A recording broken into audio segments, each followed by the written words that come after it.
Good day, everybody, and welcome to 20 Minutes on Ice, powered by the Garage Door Sports Network. I'm your host, Ryan. With me, as always, is my co-host, Nick.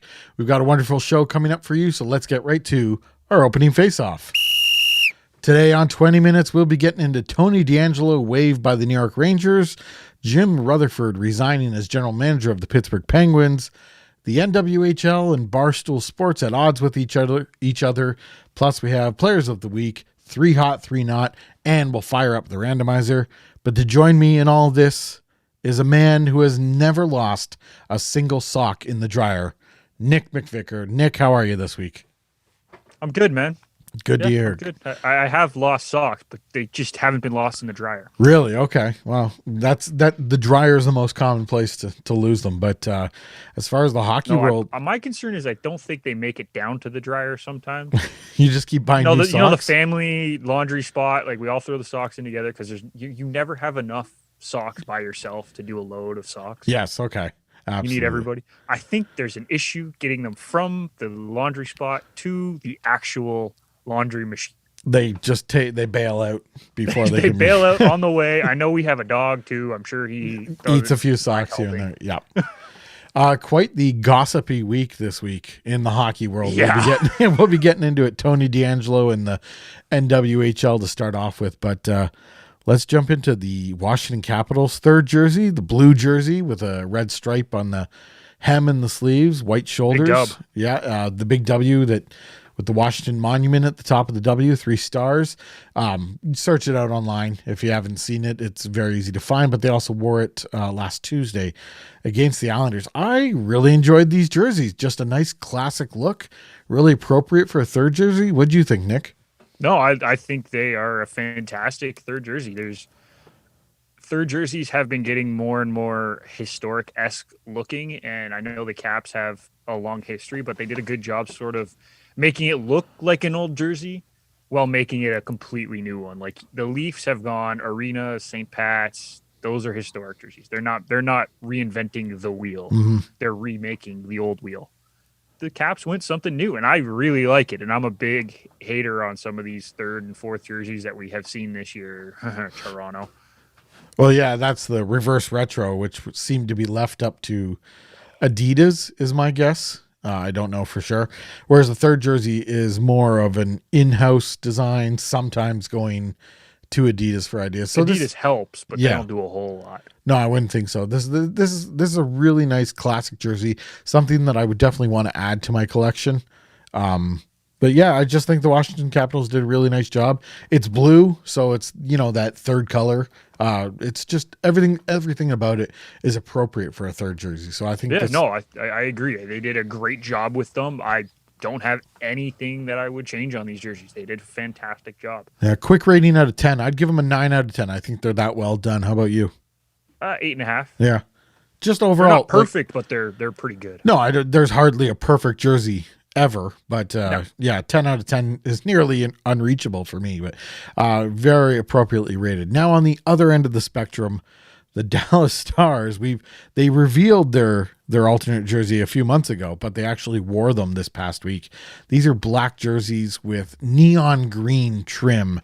Yep. And I mean, they looked horrible on the ice. They used them last Thursday, and they looked atrocious on the ice. I'm going to have to disagree with you just because I think I really was against them when they were revealed. I thought they were going to look really bad. I think they looked better on the ice than I expected them to. Interesting. I'm not saying they're a great jersey, but they're not the worst. I think the green it stands out for sure. And I really like Jake Oettinger's mask.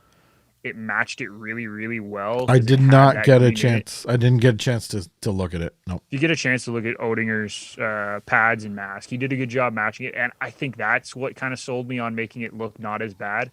They're not great. They're not the best version of jersey that I've ever seen. They're not the worst, though. So hopefully, I give them more credit than I did when they came out. So when they came out, it was all based on the skyline at night, and they have some buildings lit up with neon green LED lights, and I applauded the effort at the time to do something new, and it wasn't for me, and I knew it would be for other people. Other people would like it, and then seeing them on the ice, it was just I didn't have any of those feelings. I was just like, wow, that was an ugly jersey. I would rate it a 4 out of 10 after seeing it on the ice. How about you? Wow. Okay. I mean, yeah, no, I'm more probably like a 6. Giving it a little It's more average. There's not a whole lot great about it, but there's nothing necessarily bad about it. Again, I kind of wish that they went with a Dallas Star green.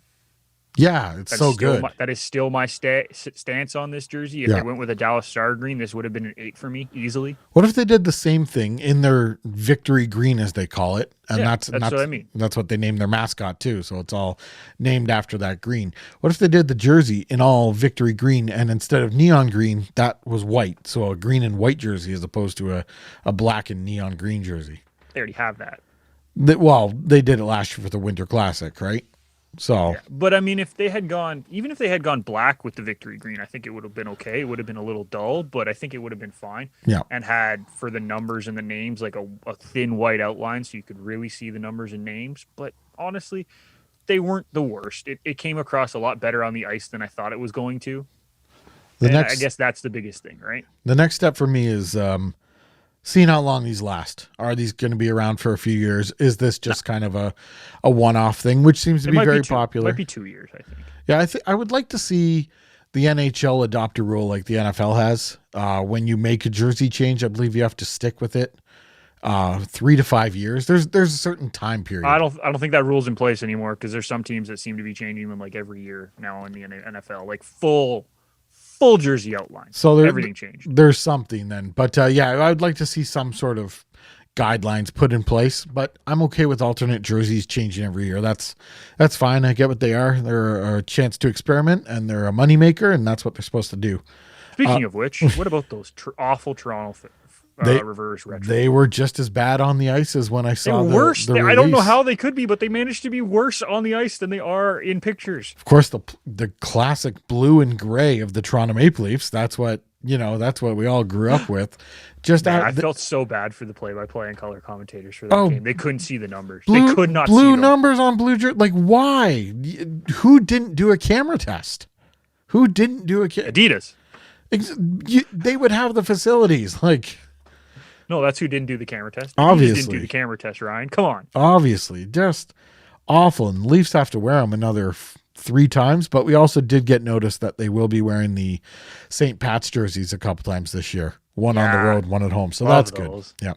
Let's get on the ice. Alexander Texier from Columbus during the shootout Thursday against Florida pulls off a one-handed maneuver. So it goes backhand to forehand and then forehand to backhand. And instead of making an actual move, just takes his right hand in a backhand motion and pokes the puck through the Panthers goalie's legs. It was a tremendous goal. That was Drieger, right, in net for the Panthers? Yeah, who's having actually a really good season. Like, Bobrovsky, wake up, because this guy is ready to kind of jump in and take your job. Bobrovsky's got some competition behind him. Not only does he have this Drieger kid, he also has the 2 World Junior goalies that we talked about. Spencer Knight and Levi. Yeah. They're both waiting. Bobrovsky, get out of the way. And maybe this is the reason Dale Talon doesn't have a job anymore, but 6 years left for Bobrovsky. But that was a pretty impressive shootout goal there by Texier. Yeah, no, it was. It's well done, and it's a simple move because everyone just assumes you're either going to go really wide with that backhand because you tried to fake the goalie the one way, or you're going to pull it back forehand. And he's like, well, no, if I'm going to have the goalie open his legs, I'm just going to put it where he opened his legs. Yeah. Like, screw it. And the goalie was expecting a drastic move too because he opened himself up that much. Oh, yeah. And that's what allowed Texier just to push it through his legs. So that takes some forethought though. Like you know that's not something that he figured out mid move. Like, no. Sometimes you figure out moves mid move. That was not one of them. He had planned. He had that prepared as an option, if not his primary option coming in. So that's fantastic. The last thing that I wanted to touch on before we really get started, and of course we got to hit the Barks and Hubie tracker, but we do. Yeah, it seems like there's a lot more players this year requesting trades out of their current situation. We started off the year or the off season hearing from Patrick Laine. That was never officially confirmed, but obviously that situation has resolved itself. Pierre-Luc Dubois, same thing there. Because of another one. Yeah, both players. Jack Roslovic. So all those players requesting out. And then we heard this past weekend, Sam Bennett wants out of Calgary and Victor Mete wants out of Montreal. And even that's a bit of a drama situation because the agent says, yeah, he wants out. And the GM says, no, I've never heard of it. So that's what they're supposed to say. It seems like an inordinate amount of players want out this year. And maybe that's the pandemic and just mentally it's all having an effect on us and changing us. So maybe that's doing something to the players.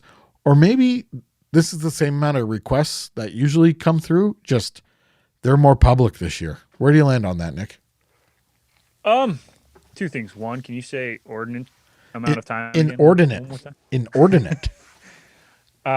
Second, it's a trend across all of the major North American sports. Yeah, and not good. It's becoming consistent. And we didn't think it was going to come to hockey just because the cap is so strict and players, like the league kind of has to sign players to meet cap restrictions and players are going to sign to that kind of deal. But it turns out that's not the case. Like, you look at all the leagues though. Like Harden just pulled the same crap in the NBA. Yeah. And moved his way from Houston to Brooklyn. And what's his name wants out of the Texans. I'm not a football Matt fan. Stafford just got moved. Did he want out? He wanted out. Oh, wow. Okay. So, and that's bleeding into hockey now. Maybe they're seeing the power that the players have in these other leagues that they may not. They do to an extent. But my thing is, like, I get superstars thinking that they have control, and this is the LeBron James effect. It's superstars trying to have control. But at the end of the day, if you don't play, you don't get paid. So, like, if there is literally an issue where the guy doesn't want to play, fine, don't play. I don't have to pay you then. Like, you can sit at home and waste a year. Yeah, it just takes one GM. Now the hard part is you're wasting money on the cap, but if they don't play, you can put them. There has to be some sort of rule if they're not willing to play. There has to be some sort of rule that you can put them on that doesn't hit the cap.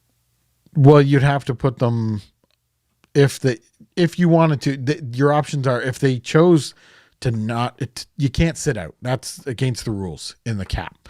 If for whatever reason someone chose not to report, you're going to either suspend them, but they still count against the cap, or you're going to cut ties, which means you waive them for the purposes of terminating the contract. Now the player got their way anyway and is out of the town. So you're kind of stuck there. That's an issue with the cap then, and the players know that, is that they have that kind of power. Yeah, but I mean, if you're the GM, you got to be able to you got to have an owner who's going to back you. And you're saying, I'm going to take a stand here. We're not trading this player because I guess, he's not going to tell us what to do, so he can sit at home. But I mean, that's a tough situation. Well, 100%. It's a tough situation. Yeah. And these players, if they're going public, whoever's going public with these trade requests, maybe it was happening at this volume before, they just weren't going public. I don't know why they're going public this year, but these players, if they continue to go public, it just puts it really weakens your chances of being traded. If you just, keep it private between yourself and the general manager or your agent and the general manager and just go about your business, it's a lot easier to get you moved. In my opinion, I don't know if the players are necessarily the ones going public in some of these. Like, sometimes it's a source close to the team that leaks it. But it sounds like, for the most part, like Laine, Roslovic, Dubois, they all approached the general manager, they all approached the team and went about it the proper way. And they said, hey, I kind of want out. Is there any chance you guys can try to find something? Right? It doesn't sound like they demanded, put me out. I'm going to go to the media to tell them that I want out. Like, it's not like they did it that way. They went and said, hey, I want out. Like, that's the deal. It doesn't sound like they tried to force something through the media. It just happened to get out in the media and then made things worse. Yeah. That's a whole other issue. The Victor Mete situation in Montreal, that seems like it's about to get messy there. That's different. Yeah. And I don't know how the Sam Bennett, why this early in the season, why is that becoming public? I just don't, that only helps Sam Bennett in the sense that, I don't know who leaked it. I don't know who said it, but yeah, it's not pretty, and that will affect. I think that affects him more than anything because the reason that he wants to leave is because he wants top 6 minutes. Well, if you're not getting top 6 minutes, is that the team's fault or is that your fault? Like it's a question at that point. Like, yes, certain teams top 6 minutes aren't available because the top 6 is very, very good. Yeah. Fine. I get that. But if you're supposed to be a top 6 player, you should find a way to get into the top 6. But Sam Bennett needs to up his game if he thinks he's top 6 just based on his draft position. But he hasn't shown at this point that he's consistently top 6. All right, Nick, we started this season by having a debate Alexander Barkov, Jonathan Huberdeau. And I suggested that Jonathan Huberdeau is a better player than Alexander Barkov, and I still believe that. You took that to mean that I thought Barkov was trash, and so now every week we have to have the Barks and Hubie tracker to figure out Barks and Hubie watch. Barks and Hubie watch, Ryan. Get it right. I missed the official memo. The Barks and Hubie watch. Go ahead, Nick. Hit us with this week's information. This week's information. Well, they played 4 games, did the Florida Panthers this week. And they're doing very well. Because they didn't play much. But yet they're playing very well. They are playing very well. Yeah. Very, very well. They need to be given the credit. And Barkov actually played pretty well, picking up 4 points this week, 2 goals, 2 assists in the 4 games. Huberdeau, for his part, didn't have a bad week either, I believe. I need to make sure I got this right. But he picked up 2 in 4. Not bad. So Barkov, not bad. Barkov with the better has week. Officially taken the lead by 1 point. He has 6. Huberdeau has 5 through 6 games. So they're both playing well to start the season. That's kind of what you want your superstars to do, is to be averaging around a point a game. Florida has 4 players averaging a point a game, and Huberdeau is not one of them. So that's a positive for them right now to start the season. And as you mentioned, Drieger in behind them, it's always good. But the Barks and Hubie watch is in favor of Barkov this week. I still maintain that Huberdeau on another team would be a big superstar across the league. And I think the Barks and Hubie watch here will show us throughout the season how much of a superstar Jonathan Huberdeau is. But thanks for the update this week, Nick. We'll continue to always happy to give the update. We'll continue to track Alexander Barkov and Jonathan Huberdeau throughout the season. But now it's time to get into the meat and potatoes of the episode. Let's go. Got to get into Tony DeAngelo, waived by the New York Rangers. People who oppose his political views and his outspoken nature would be happy about this situation, but there is so much of a story around this. Apparently, after the overtime loss to the Pittsburgh Penguins on Saturday, just before Sidney Crosby scored that goal, there was a miscommunication behind the net between goalie Georgiev and DeAngelo. And Georgiev ended up playing the puck when I guess DeAngelo wanted it. And within 10 seconds, Crosby's firing one into the net. And as they're skating off the ice and they go down the tunnel past the prying eyes of the camera, DeAngelo starts getting into an altercation, is how it's been reported, with Georgiev. And this is just, now the rumor is this is a series of altercations with teammates or incidents with teammates this year. And the dressing room is kind of split, but this one apparently got heated to the point where Chris Kreider, this is rumored, Chris Kreider had to step in and ends up punching DeAngelo in the face. And then on Sunday, the New York Rangers waived Tony DeAngelo, and then the coach won't comment on it. Nick, just your quick thoughts on this situation and where it's at today, right now. Okay. Kreider is one of my favorite players. Has been since he came in the league. He just went skyrocketing up my list if this is all true, because if that's the case, A, defending your goaltender. Yeah. B, putting a dumbass in his place by the sounds of it. Now, again, there's a lot that could have gone on, but it sounds like there's a lot of backroom stuff that we weren't privy to that was going on in that Ranger room between DeAngelo and rookie Keandre Miller. A lot of players were worried about how he was treating Miller. There's rumors that DeAngelo withheld Miller's puck from his first NHL goal. Well, he picked it up. And yeah, withheld it, and there was some issues there, apparently. This is just rumored. This is all rumored by Blue Shirt Banter, part of SB Nation. So the punch and the actual treatment of Miller is rumored. the altercation with Gorgiev, not rumored. It was Confirmed. actually caught on some of the cameras from the opposite side, but never shown. And they got rid of the recordings. It was caught Okay. because a couple of the camera people said, "Oh yeah, we saw it, but we never saw the recording afterwards." Right. So hopefully it that was comes found. out. It was seen on camera. Someone else saw it other than the Rangers players.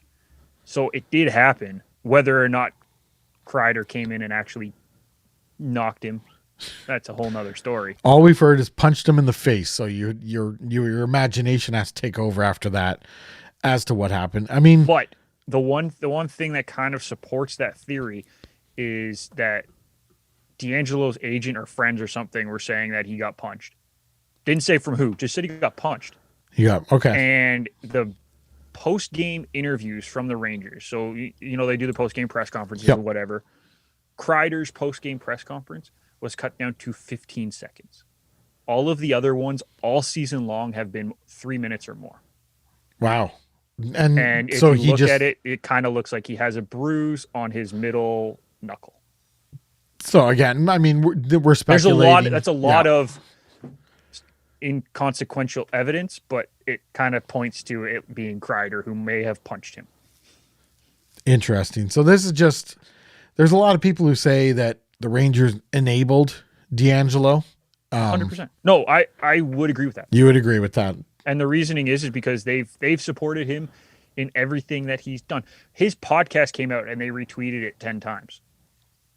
And does his podcast follow his political views, or I didn't? It's all about his political views. And they retweeted It's a Trump supported podcast. At the time, now based on what happened, this was like a year ago. Okay, yeah, no, but based on what happened in early January, before the insurrection in the United States, Yep. It was just viewed as political views, whether or not you agreed with it. So right, and I understand that, but then Keandre Miller wrote something, like a piece. I can't remember what it was. And nothing from the Rangers. No support from the Rangers.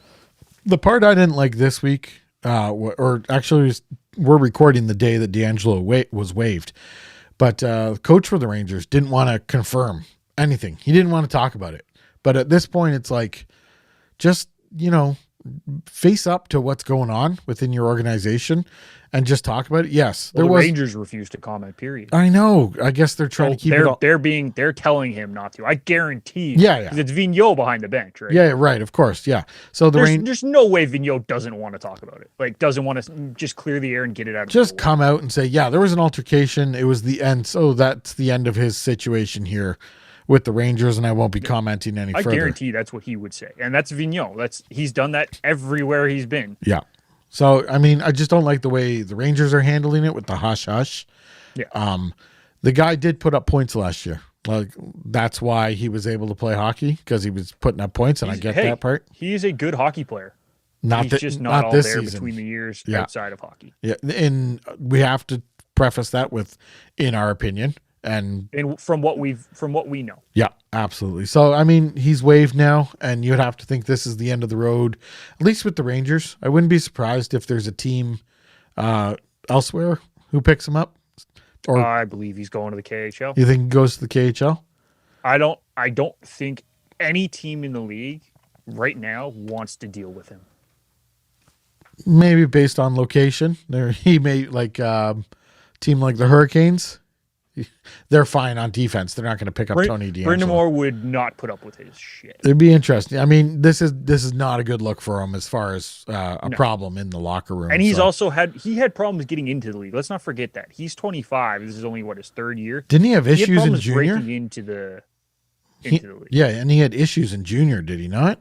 Yeah, at Sarnia. Yeah, as far as racial slurs go, and yeah, so he has he says them outwardly. He knows that. Everyone knows that. It's not hidden. He knows. So it's time for him to move along. Why I don't think the NHL will put up teams in the NHL won't put up with him. No, well, the NHL, if they knew it was going on, that's a problem anyways. But this does not look good on the Rangers as far as the way they're handling it. cohesiveness of that dressing room, and I kind of thought highly of them this year. Like they may be Actually, pushing. I don't know. for It sounds like the rest of the dressing room is pretty cohesive.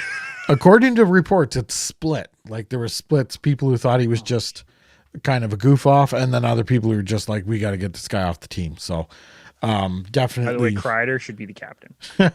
If I don't care if he stepped up and didn't punch him, but even just told him off, Kreider should be the captain. Well, they're obviously holding off. They want to name someone, a part of their young group, as captain. So I totally get that. Kreider's 29. Name him captain. He'll be there for 5 years. yeah, they won't do it now because they're being all hush hush on the situation. So Oh no, after the year, name him captain. Yeah. I don't care. So we'll see. Do it. We'll see how that all crumbles out. The other big topic of the week: Jim Rutherford resigning. Believe it was on Tuesday, and he's leaving the Penguins. Has left the Penguins immediately because of personal reasons. So there's no judgment here. There's no fault. Can't fault Jim Rutherford. Everyone has personal reasons for everything. So we don't know what's going on here, and people can be angry because a person for their favorite team has left, but you can't be angry at the person for needing to leave because of personal reasons.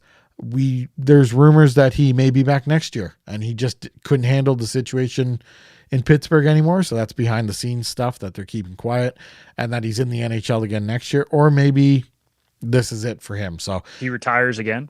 yeah, it's all very up in the air as far as Rutherford goes. But let's take a look at the angle of where the Penguins go and the next GM who gets in there. There's apparently 20 or more people who expressed interest, valid candidates who expressed interest in the position. And Damn, I don't think I made that list. no, sorry, Nick, not this year. But it sounds like, however the Penguins do this year may determine whether or not there's a blow up to this team coming. And it sounds like ownership not in favor of a blow up is what was reported on Hockey Night in Canada on Saturday. So where do you see this going? Are the Penguins going to be okay this year to not force a blow up? I mean, the way they're playing, yeah, they'll Right. be fine. Like they're actually playing half decent hockey, which surprises me. I Yeah. don't know why it surprises me, but it surprises me.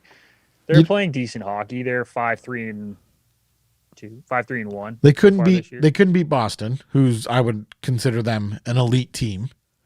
Yeah, But then I'm not worried about that. they're still playing at a high level. I mean, they're competing with teams. They played well with Washington. They took care of who else did they? They took care of the Rangers, and I think Philly they split with. So they're coming out on the right side of the win column more often than not. But they're not an elite team. So let's say they finish this. Let's say a second round playoff exit for the Pittsburgh Penguins this year. Second round? You're giving them a second round? I'll say a playoff second round. exit? So they win a playoff round, which hasn't happened in a while for the Penguins. They win a playoff round. Here, Ryan, the reason that I say second round, and this is not actually a shot at the Penguins, it's a shot at how good that division is. The other three teams that make the playoffs out of the division are most likely going to be Washington, Philly, and Boston. Yeah. Which means you have to beat one of them to get to the second round to lose in the second round. Well, I think they have a chance to win 4 games against Washington and Philly. They haven't beaten Boston yet, so. But let's just, for the hypothetical, we'll look at both situations. Second round exit or first round exit. I don't think it changes anything. I think if they make the playoffs, it's the same in my head. And they push forward with a win now mentality. I think this year it's win now. Like regardless of the Jim Rutherford thing, I think they needed a win now scenario because Letang's getting older, Crosby's getting older, Malkin's getting older. Their window is very small. It's closing. And that's fine. Yeah. I get that. It's not a big deal. So they were going win now. Now they're like super win now, where if they don't make the playoffs, it's a disaster. If they don't make the playoffs, and this was talked about on Insider Trading on TSN, and I sent it to you. If they don't make the playoffs, is it time to look at possibly trading Crosby or possibly trading Malkin away for young pieces, right? To give them a chance to go compete for another cup. Because they've done so much for the Pittsburgh Penguins organization. Both of them have. And Letang as well. You could throw Letang in there as a third. All three of them have done so much for the Pittsburgh Penguins organization. If the team is going on the wrong direction, do you owe it to them to move them? And I'm not saying you do. I'm saying out of courtesy, can you offer them in trade possibilities in the offseason A, to get your team to have more prospects, more picks, whatever, and B, to give them another chance at a cup. It's something that they might have to look at depending on how bad the rest of the season goes. If it goes well and they make the playoffs, I think they're fine. I don't think Crosby and Malkin or Letang want to go anywhere. I think you got to keep Letang around to keep the defense respectable. Crosby's a lifer and still an elite player. Yeah. So I don't think he goes anywhere. And I think Malkin ends up being, and Malkin's still an elite player. What am I saying? But Malkin's still an elite player. But I find, I just saw the gears turning in your head there as you said that. Wait a minute. He's still, he ends up becoming almost the odd man out. Letang stays to keep the defense respectable. Crosby's a lifer, and you almost always envision this guy being elite. Like as soon as he drops off from the elite level, he's like, oh, I can't do it anymore. I retire. That's kind of how I picture Crosby. So Malkin kind of becomes the guy that you don't see a Gretzky send-off? The Gretzky send-off is another situation. Over time, that has become a negative situation, and I don't know why. But anyways. Oh, I'm not saying it was negative. I'm just saying you don't see that happening for Crosby. Similar, not to the extent, because yeah, that's another situation. We get into that a whole bunch, but I just see Malkin as the guy who gets moved. You're never going to get equal value for a guy like Malkin. Like the team would have to have two superstars, but I think you can build a foundation. And I think if you're going to keep one of them, you trade for players now. And this all hinges on the Penguins missing the playoffs. But I think if you trade Malkin, you get now players, not future players, but still younger players that can help maintain and help rebuild and help improve when Crosby goes. And so that's the way I would handle it. But I think you just you put all your chips in the Malkin Crosby bus ride, and you got to take that bus ride until it's over. Yeah, I get it. Don't get me wrong. I just think if they don't make the playoffs this year, that's something that will be talked about in the offseason. I'm not saying it's going to happen, but it will be talked about. Do they move them? Is it a possibility? I'm sure they'll take calls and be like, hey, we'll take Malkin off your hands for 2 firsts and this player who's already an NHL player. A Malkin deal is almost like 5 pieces going. I was. Yeah, I know, but it's facetious. It's almost unfathomable to to picture these players being moved or wearing any other NHL jersey. But it was just like Sundin wearing a Canucks jersey. Yeah, that was weird from the start, but I mean, this all of a sudden opens up the door. I watched you mentioned the insider trading segment on TSN, and I watched that. And when Darren Dreger chimed in with the possibility of Crosby or Malkin being on the market if the Penguins were to miss the playoffs, just the insider's eyes lit up based on, oh my goodness, we could have so many rumors. We could have an offseason dealing with Crosby or Malkin. So definitely a very interesting situation there. We will be coming right back talking about the NWHL and Barstool Sports, coming right back on the other side of the break. Hey guys, I'm Gabe Ferraro. And I'm Logan Lockhart from Between the Uprights on the Garage Door Sports Network. We cover everything football, from NFL, CFL, and all off-season storylines. We make our weekly picks during the season and cover every headline in the off-season. Check us out on the shows tab at garagedoorsports.com for our weekly episodes.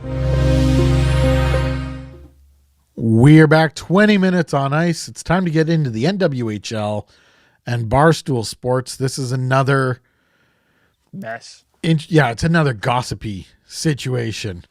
But so the NWHL at odds now with Barstool Sports. They view Barstool Sports as an entity that doesn't respect women in sports. Now, here is the wrinkle in that. CEO of Barstool, Erica Nardini. Do I have that correct? Very good. Yeah, I don't know. Killed it. I don't know enough about Barstool. Has been a massive supporter of the NWHL. Even players from the league doing segments with Barstool for video, going on Erica's podcast. And now NWHL doesn't want anything to do with Barstool Sports. So does the NWHL, they don't feel they need Barstool Sports, but do they need Barstool Sports? That is a very interesting way you pose that question. Do they need Barstool Sports? Technically, no. They don't need Barstool Sports. Would Barstool Sports have helped them massively? Absolutely. Think about how many Massively? people. Oh, yeah. Think about how many hockey people in the States follow hockey because of Spit and Chicklets now. I can Right? understand. Yeah, it's not, but it hasn't been massive like you're indicating. Well, for a league as small as the NWHL, it would be, though. Could be, but I argue at the same time, the people who listen to Barstool's programming aren't necessarily the people who are going to take that league seriously because it's a women's league. I don't know, because I know a lot of people that I know, like my age group, listen to Barstool sports shows. It's just the way it is. Regardless, it's just more eyes on the league that they were not getting beforehand. And I'm not saying they would have been. I'm not saying Barstool Sports is the end all be all. Like, they're not. I think that they don't offer live broadcasts. They don't offer a lot of stuff that the league does need. And that's fine. It was the way they went about saying it, though, that became a big issue, because they called Barstool a white supremacist company They didn't. and yet are having their, games on NBC. So tell me, Nick, what NBC has to do with Barstool? Nothing. So where's the equation? It's just the fact that they're ripping on, apparently, because they don't want to be with Barstool is because of the white supremacist thing. That's not the reason. We all know that's not the reason. I don't know why they even said that's the reason. Maybe some of their players feel like that, and it trickled up to the top, or ran up to the top. I'm speculating. I don't know enough about the situation to give. I don't know facts here, so Yeah. I can only speculate. So maybe it sounds like NWHL never really wanted the support of Barstool, but it didn't become. And I understand that, and that's fine, but you can do it a different way. Like, the way they did it was not the right way to handle it, and now it's become this whole thing, Barstool versus the NWHL. As opposed to Barstool's not covering the NWHL because they're just not covering the NWHL. You could have done this in so many different ways, but they came outward and called them a white supremacist company and attacked Erica directly. That's the biggest issue in my book. I don't care if you don't want to deal with Barstool. Fine, don't deal with Barstool then. Do not attack somebody who has supported your league from the beginning directly. But that's where the issues come up. But this person who may have supported their league also represents what the values that they don't believe in. So it would be like if someone was saying, 20 Minutes on Ice is the best hockey podcast out there, but that person also goes around and murders people every weekend. I'm being over dramatic here, Nick. Right. And I understand that, but there was no reason to attack Erica, is what I'm saying. Not agreeing with Erica, fine. Not wanting her to cover the league, fine. But the fact that they went out and attacked Erica was the issue in my book. And that's where it was like, there was no need for that. No need at all. Yeah, I can see where what their feelings are. And I just think presenting it in a more professional way and a more dry way, rather than kind of making it into a dramatic situation, maybe would have been more satisfactory to us. They're obviously more passionate about it, but if they were this passionate about it, it should have been like, we do not endorse our players going on Barstool podcasts earlier when it happened, or we're not in favor of this player has been fined this amount of money for participating in Barstool Sports. And that's a different thing completely. And had they done that, then yeah, it would have made more sense. It was just the way it kind of came about. That's why it's the big issue that it is. It's a minor issue. Like, it's a league not wanting a specific media company to follow them. That's what it boils down to. Yeah, and you can't really control that. You can control who you give media credentials to. Yeah. And who, you give broadcast rights to, and that's fine. And if they want to, they really went on the offensive, and because they wanted to, put their flag in the sand and let people know where they stood. So, well, I get that. It's more just a lot of emotions on both sides getting in the way here, rather than people no one's going to take a step back. I'm not dumb enough to think that anyone's going to take a step back and understand what's Especially going when on. it comes to Barstool. Yeah, especially, and even the NWHL, who wanted to get their beliefs and feelings out there, but they didn't let this be known earlier, and when there was opportunities to let this be known. They just didn't handle it well. Yeah, and then on Barstool's side, they love a fight. They love a confrontation, and as long as it brings more eyeballs to Barstool, they're fine. I'm not a huge Barstool fan. I hate the bravado of that surrounds Barstool Sports. So I'm not a Barstool fan. Without someone like Erica Nardini supporting the league, or they're going to ignore or whatever, I wouldn't think she's going to promote the league going forward now. No, don't think so. So NWHL, more eyes on their product.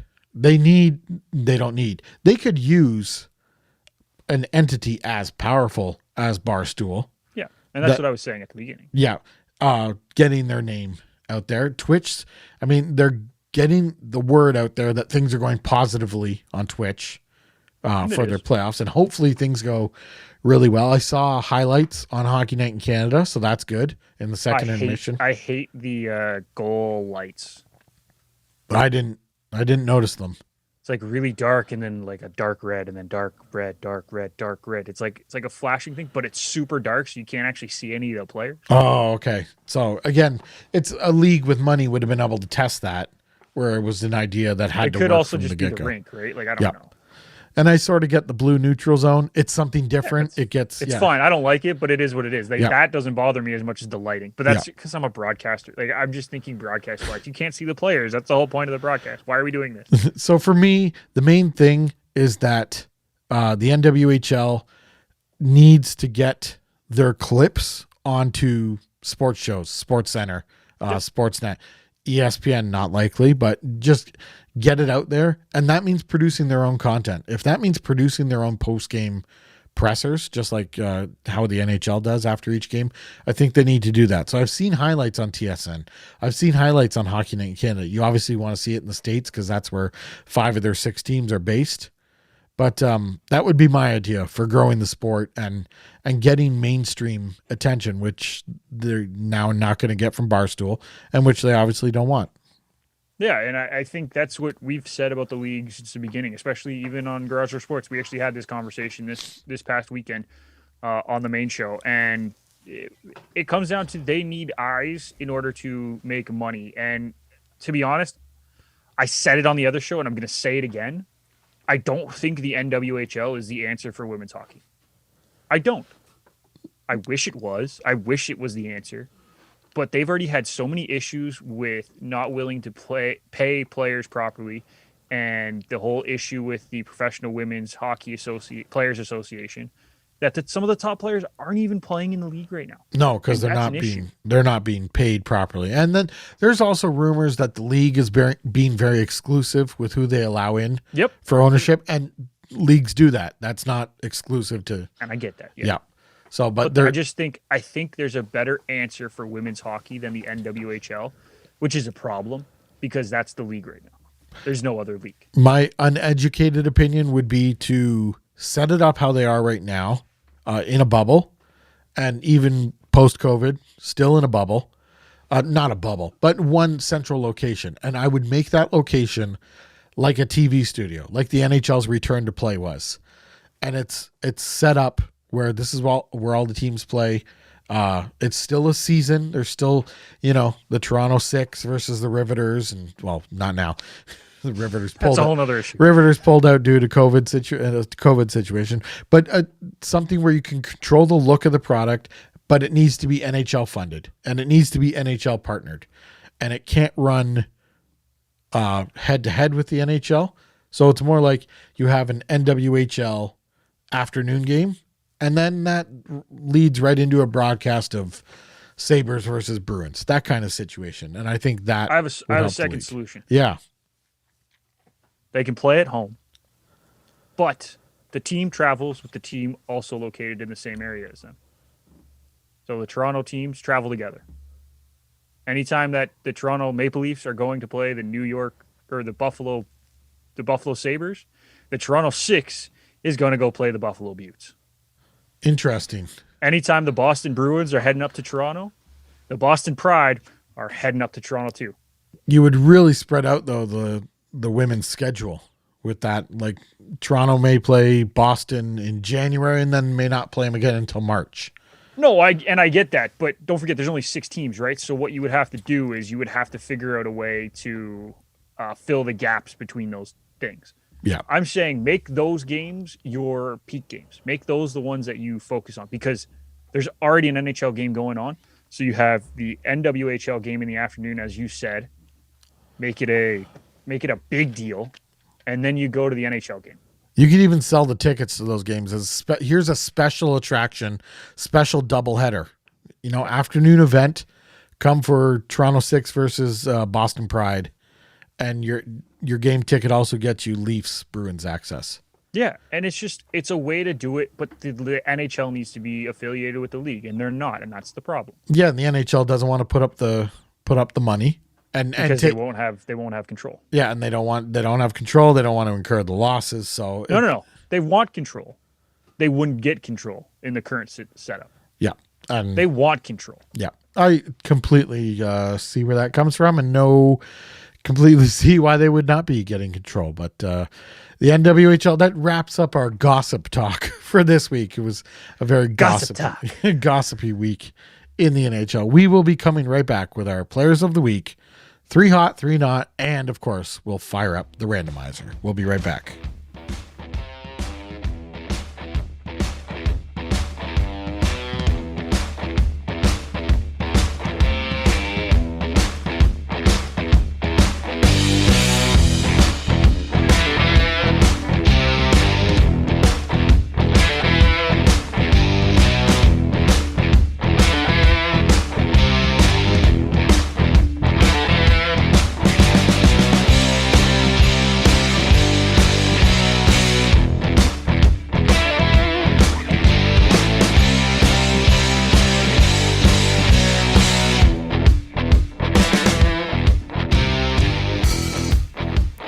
Welcome back. 20 minutes on ice. Ryan, Nick, here with you. We are about to get into 3 hot, 3 not, and the randomizer. But before we do that, let's get into our players of the week.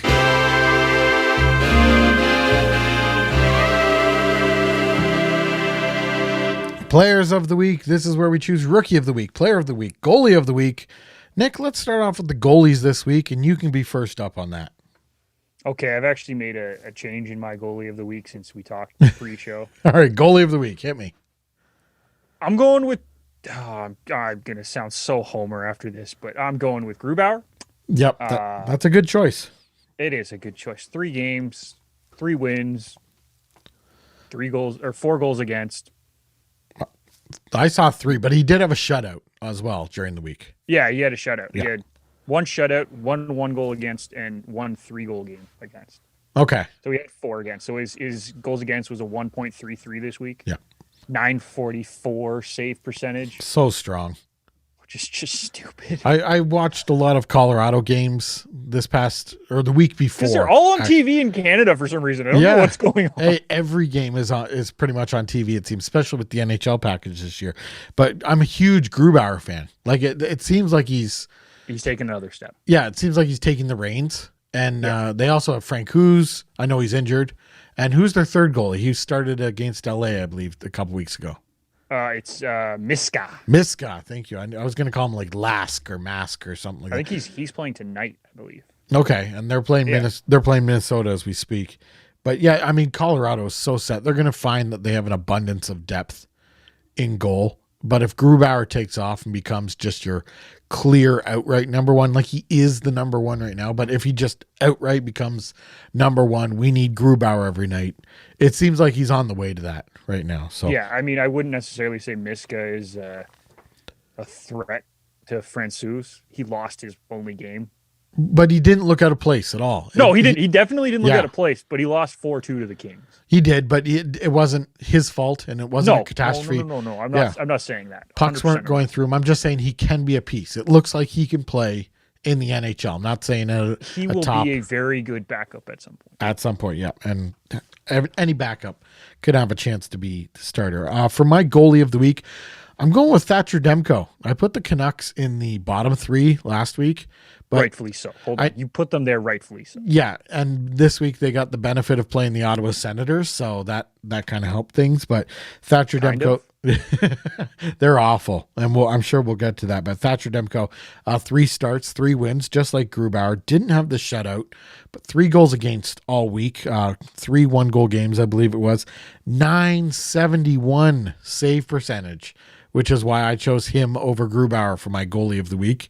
But everyone was in panic mode in Vancouver, and now they've had rightfully so. Yeah, and now they've had a fantastic week, and Thatcher Demko kind of stepping to the forefront, showing that he's ready to take the number 1 spot, and I'm sure Holtby will have something to say about that. But Thatcher Demko, fantastic week for the Vancouver Canucks, so he is my goalie of the week. Let's go to rookie of the week. I will go first. I got Keandre Miller from the Rangers, scored his first NHL goal this past week, had 3 points, but what I love is the average ice time, and he was just under 20 minutes. He was 19 minutes, 34 seconds, average ice time. Fantastic for a rookie. Absolutely. Either the coach had to put him out for that much or decided that he could handle just under 20 minutes average per game, had a +3 rating, and put up points on a Rangers team that, as we discussed, is broken at the moment. So Keandre Miller is my rookie of the week. How about you, Nick? I'm going with another tri-state area player. I was going to say another New York player, but he's not in New York. I thought you were going to say, I'm going to go with another rookie for rookie of the week. I'm going for another rookie. I'm going with Mikey McLeod from New Jersey. 4 points, 4 games this week. Pick up 2 today. 2 goals today Against to add the to a Sabres. goal and assist earlier this week. He's just looked like he's found a place, and it's been coming, obviously, but he's finally found his spot in that lineup. Perfect. And I love New Jersey this year. I didn't think they were going to be I didn't think they were going to be that good at all, but Jack Hughes seems to be coming into it, and they have a lot of young players who are deciding, finally contributing this year. So I like where New Jersey's headed. I don't know if they're a playoff team, but I like where they're going this year. Player of the week now. Nick, I'm going to go first. I'm going to take Connor McDavid. First off, notable of the week, the end-to-end power play goal against the Leafs on Saturday. Just walking through 4 players and tucking it in at McDavid speed, no problem. He had at McDavid speed is the key. He's playing as we record, so I don't know where he is before tonight, or as of tonight. But before tonight, hold on, I'll pull it up. You keep talking. Okay, before tonight, coming into tonight, 3 goals, 4 assists on the week, 7 points. He now leads the league in points as we're speaking. He's telling everybody again why he is the number 1 player in the world, and he's pushed by Draisaitl, I believe. Draisaitl was points leader last year, and McDavid said, I got to get back to that level this year, and he's proven it. Yeah, I think he pretty much has tied his point total this week in this game. 1 assist, 2 assists, 3 assists, goal, 4 assists, goal and 4 assists. So he's at 12 points now for the week. 4 goals, 8 assists for Connor McDavid. Player of the week, undeniable. Yeah, mine's gonna sound really lame. Well, you can jump on the McDavid bandwagon. No, you know what? I still think Brandon Saad had a fantastic week, so I want to give him his due. Guy had 6 points this week. 7 points because he got a goal tonight as well. There you go. So 7 points, 4 goals, 3 assists in 4 games. That is good production. And from a guy who, to be honest, as a Colorado fan, even as just a general fan, I wasn't really sure what Colorado was getting in that trade from getting Brandon Saad. It's nice to see him doing well though, because he went because he had some really good years in Chicago. Yeah. And then kind of just was average, he went to maybe bottom second line player. He went to Columbus and it didn't work out well. Yeah. Yeah. And he kind of looked lost. Then he came back to Chicago and it wasn't as strong again. And now it's just nice to see him do well on a team that is doing well. Yeah, and I think having Kadri there has been a huge boost for him because he has a guy who is a playmaker. Like people don't give Kadri credit. Kadri can pass the puck pretty damn well. Yeah, he's had a slow year though. He's had a slow year for sure, but he opens up space. He opens up space with his passing ability. He gets people to the right spot. And Saad being on that second power play unit is perfect. All right, Nick, let's jump into 3 hot, 3 not. I will take the hot this week, and you will be on the not. So okay. The 3 hot teams, I'll start with number 3. Washington Capitals, despite missing their Russian 4, including Ovechkin, still posted a 3-0 week, 8 goals against, 13 goals for in that time. And the big stat that I highlighted was 66.7% on the power play, despite missing Orlov, Kuznetsov, and Ovechkin. So Kuznetsov? Washington takes the number 3 spot. Number 2 spot, this one's for you, Nick. Colorado Avalanche, like we've been saying, the Colorado Avalanche love fest continues on this show. They were also 3-0 this week. 4 goals against. Yeah, they were. 4 goals against all week. That's tremendous. And Grubauer played every minute. Darn right he did. So they had goaltending, they had goal scoring with 15 goals for all week. And again, a stat that I highlighted, 100% on the PK before Sunday night against Minnesota. I don't know how they're doing right now. And my number 1 team for the 3 hot this week, the Vancouver Canucks. I think I put them in the not category last week because they got toasted by Montreal. They were 4-0 this week. Playing Ottawa helped them. That doesn't matter. 20 goals for, only 4 against, 93% on the PK. Way to turn it around, Vancouver, because they were running around like it was a fire drill. And this week, they're living in paradise and everything's going okay. So those are my 3 hot. Nick, to you. Gotta love playing Ottawa. 3 not. Maybe Ottawa shows up on your list. Oh, yeah, no, Ottawa definitely shows up on my list. All right. My 3rd not team is a team that we've talked a lot about today, and that's the New York Rangers. They had a 1-1-1 week, but 2 of those games are against Buffalo, who are not supposed to be good, who you're supposed to beat, and they barely beat them in that one game, and then they lost to them in the other game. Buffalo's had a good week. Yeah, Buffalo had a good week. Buffalo had a good week. Yeah. Don't get me wrong. I'm not saying that. But even if you go back to the week before, they've won 1 game out of their last 6. Wow. The Rangers. That is not good. I really thought they'd be better. Well, I mean, clearly there is some stuff going on behind the scenes that we didn't know about. So they that's the deal. And they haven't looked good, and that loss yesterday was just awful. But it is what it is. My second team, New York Islanders, so the other New York team, 0-2-2 on the week, and they look to have fallen off a cliff after a super hot start. Varlamov hasn't looked bad, but that team in front of him can't score goals. And when you can't score goals, you're not going to win games. They can't get over the edge to win the game. They compete, it seems like, but yeah, they can't get over the edge to take the W. Because they can't score a goal. Yeah. Absolutely. And unfortunately, the last one is the Ottawa Senators. And I say unfortunately because I want them to be better than they are, but they're not. Matt Murray, 0-4, awful. Not much else to add to that. They're not out of games, though. That's the sad part. Like, they're really not. They've played well. They just can't put the puck in the net. They almost look snake bitten. And then they'll give up like a string of goals really quick, and the game's over. I was saying Matt Murray, it's not going well for him in Ottawa. It's also not really his fault. Well, there's some shots. It's not his fault, but it's not fully his fault. He's contributing. It's a team effort to not going well, and he's contributing to that team effort. But I've seen too many shots going over his glove, going under his glove. His glove is his worst part of his game. Yeah, it seems like it. So Matt they've Murray, been saying that for 3 years. Matt Murray. Why is it just clicking in for teams now? It's being exposed this year and on a bad team. So good on Pittsburgh, I guess, for moving on from Matt Murray. But then at the same time, they also moved on from Marc-Andre Fleury for Matt Murray, but that's a different situation. But And I'm not really sold on Jari yet either, but I just think Pittsburgh Penguins have enough goal scoring to hide deal it. with. Yeah. That was 3 hot, 3 not. Nick, let's give the randomizer a spin and see what we're doing this week. Here we go. Quickly.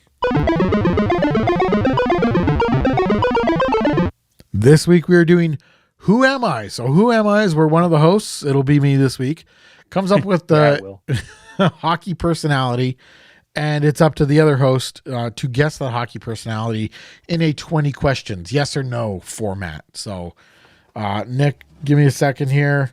Colorado just lost. That's what my face is for if you're watching the YouTube video. There's some live updates from Nick McVicker. Colorado losing to the Minnesota Wild, who are sporting their reverse retros tonight. But in overtime. It's fine. They got a point. So who am I? Nick, you have 20 questions. Go ahead. What's my clue? Hold on. We've been given clues. You want now a clue? The clue is this one's going to be tougher than all the other ones before it. That's the clue? Yeah. Man, I gave you 2-time Stanley Cup winner last time, and I get this one's going to be tougher than all the ones before. If I give you a clue, it may eliminate some of the questions that you have to ask. That's the whole point. A clue would be very obvious. Okay. Player. You know what your clue is here? No. Okay. All right. No, not a player. Okay. Television personality. Yes. Yes. Canadian television personality. Yes. Leaf television personality. Can you rephrase your question? Add a little more specifics to it? Does he specifically follow the Leafs? No. Is it a male? Yes. Okay. Just checking. We're 5 questions in, 15 remaining, but I feel like you're going to get it. And now you can see probably why I couldn't give you a hint here. Was it a former player? No. Okay. Does he wear funny jackets? No. Okay. Just checking. Yeah. That's an easy one to eliminate.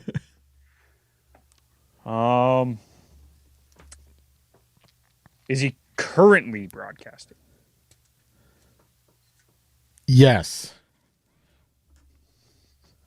What was that answer for? Well, because that's the whole reason I've chosen him. So he's currently broadcasting, but you don't think he should be? Not necessarily. There's an asterisk beside his currently broadcasting. He is currently broadcasting.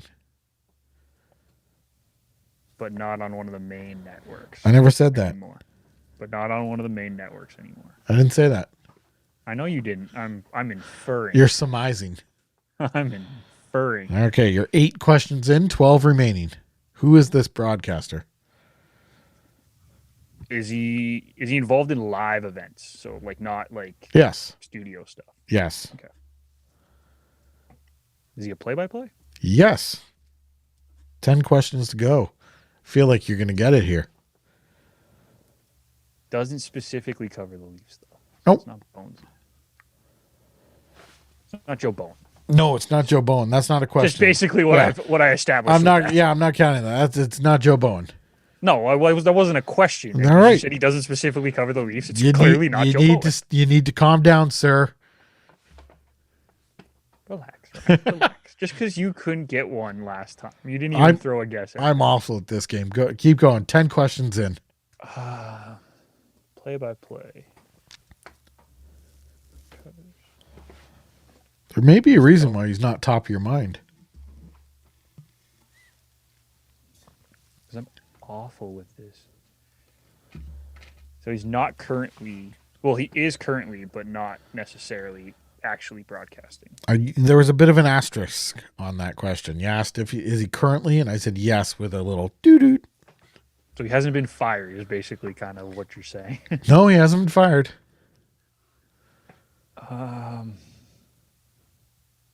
Sportsnet? Like Rogers, I guess. Yes, Rogers, okay. Yep. So CBC, that kind of stuff. I mean, you could just rattle off who they have as play-by-play guys now. I know. I'm just trying to think of who I want to go with. Trying to get in as few questions as possible. Yeah. Does his name start with a P? Nope. Okay, because that eliminates 2. We are 12 questions in, 8 remaining. Okay, I got 8 more. That's fine. Is he more predominantly out west? I have to answer this with yes or no. Yes, currently. Yes, currently. Yeah. This is the caveat. Oh. I think I might have it. Okay, we're Does 13 he do a questions. lot of junior games? No. Oh, I was thinking RJ. No, not RJ. Yeah. We're That's not a 14 question, questions by the in. way. But the junior thing is, we're 14 The junior. questions. Yeah, no. No, junior, not yes, RJ. junior. Not RJ Broadhead. No. Um, 6 questions to go. It's getting a little tight here, Nick. yeah, I'm trying to think of... Because there's so many caveats that you've thrown in my head, and I'm trying to figure out what you're talking about. It's just one here, and there's a reason why he's not coming to your mind instantly. You've probably thought about him, but he's not the guy been. they replaced in Edmonton, basically? He's not been prominent this year. Is that because he was replaced in Edmonton? Replaced in Edmonton? Nope. Like in the first Edmonton game, they had to call a replacement in. That's why, what's his name? Singh ended up doing the call. No. You're talking about Dave Randorf, who went to Tampa Bay? No. They had someone like scheduled to do the game. Oh, I don't know who they had scheduled, so I can't answer that. Gene Principe was scheduled to do the game. Yeah, but he doesn't do play-by-play. He hosts. Or no. Who was it? No, they had someone scheduled to do the play-by-play. Anyways, that's besides the point, clearly. But So, I mean, you'll get it. If you think about who is doing the games for Hockey Night, you'll get it. I have no idea. I can't think of it. Well, man. then just start running down the Hockey Night broadcasters, and you'll get it. I'm blanking. That's the problem. Okay. Well, you got 6 questions. 5. I asked another one. Fair enough. If you say so. We're on the honor system I here. say so. I'm on the honor system. 5 questions to go to get this broadcaster who you're not thinking of because he hasn't been top of mind this year. Just start going through their broadcasters. They're play-by-play. I'm trying, Ryan. My head hurts. It's too late at night for this. Well, think about it. Do you know who's doing the Leaf games? For Sportsnet. Romanuk for the longest time, but I know it's not Romanuk hasn't been around for like 3 years. I know, but I went to a game with him. That's the only reason I know his name. Okay. Off the top of my head. I sat in the booth with him, and also sat in the booth in the truck. But that's a whole other issue. Dude, I cannot think of any names right now. Okay, And well, you're gonna say it, and I'm gonna be really pissed. I'm going to start eliminating names and counting them as questions, okay? So it's not Chris Cuthbert. You just stop me if you know the answer. It's not Chris Cuthbert. It's not Rick Ball, who's been doing some of the West Coast games. I didn't even know that name. Okay. Who else have I heard? Who'd they have in Montreal with Gary Galley this past? I don't know. John Bartlett. I won't count that as a question. It's not. He usually works with Craig Simpson. Still blanking. I'm just blanking. Just tell me. I'm frustrated. Wow, At this point. Jim Hewson. Oh, Jimmy. Jim Hewson, who is usually the lead play-by-play announcer for Hockey Night in Canada. He was the one who was replaced in the first game. He wasn't replaced because he is. I don't know if he's refusing to travel, but he doesn't like the idea of traveling right now during the pandemic. So he's only done, from what I've heard so far, he might be more. I only heard him on one Canucks home game. It was a Wednesday night game because he lives in Vancouver. So other than that, it's just been Canucks regional announcers, but he won't travel this year to other cities. So he hasn't done any Leaf games this year. It's been Chris Cuthbert. Yeah. And so Jim Hewson was the Who Am I this year. I'm actually surprised that you didn't get the one, but that's okay. I said it was going to be difficult, but Jim Hewson. You didn't give me anything either. No, but I'm pretty sure he was supposed to call the first game in Edmonton, like originally scheduled when they put the schedule out together. And He then was supposed to call the first game in Edmonton. between, I think it was, it was Edmonton, Vancouver this It year. was Edmonton, Vancouver. Yeah. So I think he was supposed to do that one, and then things change, and all of a sudden, I can't remember his first name, but Singh was the one who ended up calling the game, and did a great job, by the way. But Yeah, absolutely. Let's get, you know what? Out of respect, let's get his name here. Because he wrote the book, right? huh? He had a book out this year. Did he? And I can hear his name in my head, but I don't want to say it wrong. Yeah, Harna Ryan Singh. Hunter Ryan. Yeah, Yeah. thank you. There we go. But he's I knew it actually had really Ryan in good. it. I just couldn't Yeah, I remember know. the first. He's part of actually it. he's really good. Like obviously he does Hockey Night in Canada in Punjabi, so I haven't listened to him before, but I've heard him talk in commercials. His energy is. I actually find his energy a little bit better in the Punjabi version, but not that I understand what he's saying. But it's Just like- the energy, right? Oh, Like, yeah. when someone's talking, you can feel the energy, even if you don't understand what they're saying. Yeah. His energy is a lot better in the Punjabi version, but he did a great job calling the game. I think he's done 2 or 3 games so far this year. He's done And- like 5 now. yeah, and I could definitely I have no problem if he was in the regular rotation. Yeah, he, I think that's I think that was their goal, is to bring him in eventually, but he was, they and, kind of had to throw him in. yeah, and with Louis DeBrusque, I just thought they worked really well together. There was a couple misses, or he was behind the play, but that would be expected on your first night on Hockey Night. And I like the sound of his voice. I like the energy that he brings, and it's just kind of a younger style. So, Jim Houston was our answer for Who Am I this week. That brings an end to this 20 Minutes on Ice. Be sure to subscribe to the show and smash that like button. That's what all the cool people are saying, right? Smash the like button, subscribe, and hit the bell so you get notified when new episodes come out on YouTube. Follow me on Twitter at Ryan_H16. Follow Nick on Twitter at Nick McVicker, and follow the show on Twitter and Instagram at 20 Minutes on Ice. You can find me on Instagram too at the same app. Perfect. At Nick McVicker on Instagram. Find the show on the Garage Door Sports website under the shows tab. We will be back next week with hopefully less hockey gossip and more hockey talk. Until then, thank you for listening. Goodbye, everybody.